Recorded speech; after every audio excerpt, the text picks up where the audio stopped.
అనగనగా ఒక చిన్న పల్లెటూరులో రాము అనే పిల్లాడు ఉండేవాడు.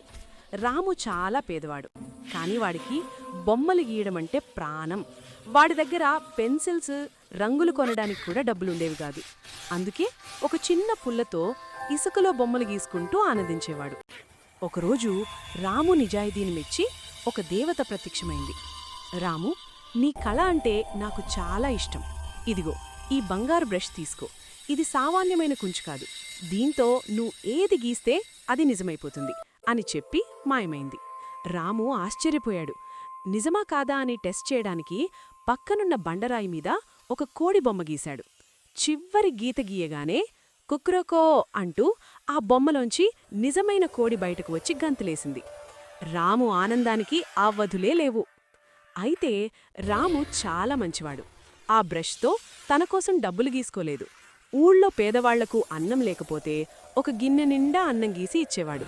రైతుకు ఎద్దులు లేకపోతే ఎద్దుల్ని గీసి ఇచ్చేవాడు. పిల్లలకు బట్టలు లేకపోతే కొత్త బట్టలు గీసి ఇచ్చేవాడు. రాము వల్ల ఆ ఊరి కష్టాలన్నీ తీరిపోయాయి. కాని ఫ్రెండ్స్, ఈ విషయం ఆ దేశపు రాజుగారికి తెలిసింది. ఆ రాజు చాలా దుర్మార్గుడు, అత్యాశపరుడు. సైనికుల్ను పంపి రాముణ్ణి బంధించి కోటకు తీసుకొచ్చాడు. ఒరే పిల్లాడా, నాకోసం ఒక పెద్ద బంగారు పర్వతాన్ని గీయాలి, లేదంటే నిన్ను జైల్లో వేస్తాను అని బెదిరించాడు. రాముకి ఆ దుర్మార్గుడికి సహాయం చేయడం ఇష్టంలేదు, కాని తప్పలేదు. రాము ఒక తెలివైన ప్లాన్ వేశాడు. ముందుగా గోడమీద ఒక పెద్ద నీలి సముద్రాన్ని గీశాడు. ఆ తర్వాత ఆ సముద్రం మధ్యలో ఒక బంగారు పర్వతాన్ని గీశాడు. రాజుగారు లొట్ట వేసుకుంటూ, మరక్కడికెలా వెళ్ళాలి, త్వరగా ఒక పడవ గీయు అని అరిచాడు. రాము వెంటనే ఒక పెద్ద పడవను గీశాడు. రాజుగారు అతని మంత్రులు ఆనందంగా ఆ పడవ ఎక్కి బంగారు పర్వతం కోసం సముద్రం మధ్యలోకి వెళ్లారు.